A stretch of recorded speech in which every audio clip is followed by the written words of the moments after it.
These are 7 reasons LEGO is quietly becoming one of the most expensive hobbies a family can have, and why the company breaking the $1,000 barrier on a single set isn't an accident.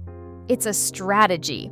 LEGO is the most successful toy company on the planet, valued at over $8 billion.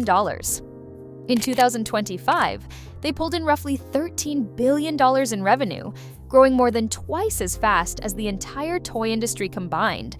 Their net profit jumped 21% in a single year. And yet, families are paying more for LEGO today than at any point in the company's 93-year history. Small sets that cost $10 in the early 2000s now start at $20. The price per piece has climbed from around 7 cents to as high as 14 cents. And the ceiling on what LEGO thinks you'll pay just keeps rising. Here's exactly why that's happening. The first reason is massive licensing fees. Most people don't think about this when they pick up a Star Wars or Harry Potter set, but LEGO doesn't own those characters. Disney does. Warner Brothers does. And those companies want their cut.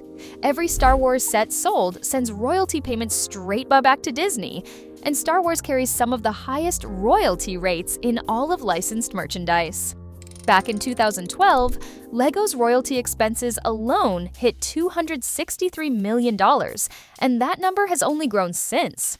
You can actually see the licensing premium built right into the price. Disney-related LEGO themes run about 10% higher in their price per part ratio compared to LEGO's original lines. Take Ninjago's Tournament Temple City, an original LEGO property, which retails for $250 and gives you nearly 3,500 pieces with 14 minifigures. Now compare that to the licensed Dungeons & Dragons Red Dragon's Tail set, which costs $360 for roughly the same piece count and fewer minifigures. That extra $100? A significant chunk goes straight to the intellectual property holder. Licensing saved LEGO from bankruptcy in the late 90s, but families are the ones footing that premium today. The second reason is LEGO's deliberate pivot toward adult buyers. LEGO is no longer primarily a children's toy company. In 2020, they officially launched their 18+ category, and the shift has been dramatic. Adults now make up around 25% of LEGO's customer base, and the company noticed something important about them. They'll pay significantly more. The Titanic set retails for $680. The UCS Millennium Falcon sits at $850, and those $500 and $800 sets sell out in minutes. Adult fans of LEGO, known in the community as AFOs, don't just want toys. They want display pieces, engineering challenges, and collectibles. They have the disposable income to chase them. This pivot toward premium adult products has pulled LEGO's average price point upward across the entire range, which means even the sets aimed at kids exist in a pricing ecosystem shaped by what adults are willing to spend. The third reason is raw material and manufacturing costs, and this one is real. Global inflation, supply chain disruptions, and rising energy prices have driven up production costs across every industry. LEGO acknowledged this directly when they implemented price hikes of up to 25% on some sets in 2022. Labor costs in Denmark, where LEGO's primary facilities are located, have climbed steadily. Transportation costs have soared. And here's a number that puts it in perspective. LEGO buys ABS plastic at roughly $1 per pound, but by the time it reaches your shelf, you're paying approximately $50 per pound for it. Now, LEGO's manufacturing tolerance is extraordinary. Their molds maintain precision to within 5/10,000ths of an inch, which is why a brick from 1965 still clicks perfectly with one made yesterday. That precision costs money, but it doesn't cost 50 times the raw material money. The fourth reason is sustainability. LEGO has committed $1.4 billion through 2025 to sustainability efforts and set 2032 as their target to use entirely renewable and recycled materials. As of 2025, 52% of their materials come from recycled and renewable sources, which is genuinely impressive. It's also genuinely expensive. Renewable resin costs 30 to 70% more than traditional petroleum-based plastic. LEGO's CEO has publicly pledged not to pass these costs on to consumers, calling it a privilege for a family-owned company to absorb them. And to their credit, their gross margin only dipped 0.5% in 2025. But the company has also admitted this journey is far harder than expected. They tested over 600 different materials across 8 years. Their CEO put it plainly, "We had to drop the idea that we could find one thing in the market, one new sustainable material that solved all the problems. Someone is paying for that research and development, and while LEGO says it isn't the customer, those costs live somewhere in the business model." The fifth reason is market dominance, and what that kind of dominance lets you do with pricing. LEGO does not just lead the toy market, they dominate it. The top 5 toy companies collectively hold 38% of the market, and LEGO sits comfortably at the top.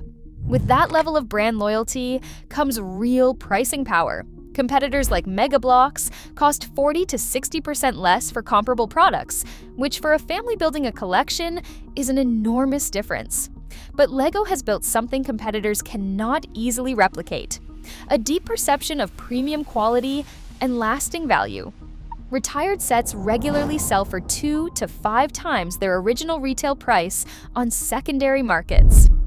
The original Cloud City set sold for around $790 in 2020, and by 2026, one listing hit $12,500 on eBay. LEGO has become an alternative asset class, and that perception lets them charge whatever they want. The sixth reason is a pattern of aggressive price hikes that hasn't let up. The 2022 increases hit hard. The Ultimate Collector's Series Millennium Falcon jumped from $800 to $850. Sets across the board climbed up to 25%, all attributed to rising material and operating costs. But the increases haven't stopped. Leaked information about 2026 pricing shows some sets climbing 30% or more. The Wall-E and Eve Brickhead set is reportedly jumping from $15 to $20, a 33% increase on what's supposed to be a small, accessible product. And LEGO's highest-profile 2026 releases are expected to debut at higher prices than comparable sets from previous years, particularly relative to their piece counts. The pattern is clear. Prices go up and they don't come back down.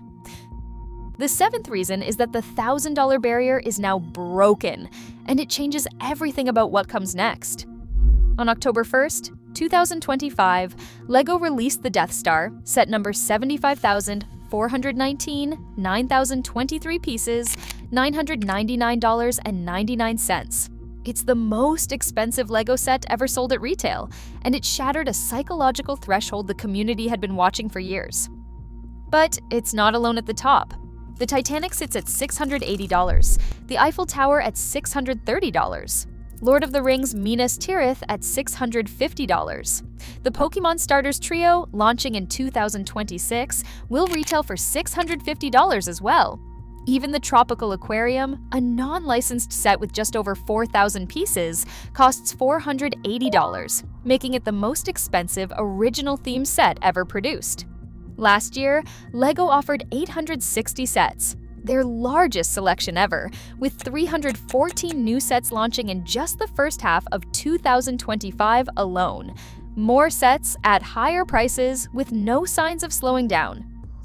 So, where does this leave families?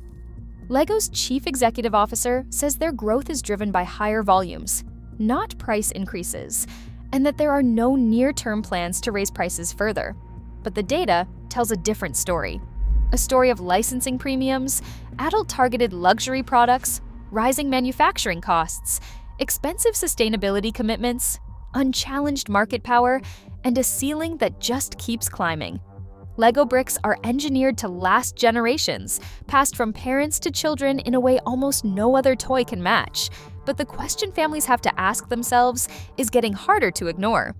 At what price does playing well become paying too much?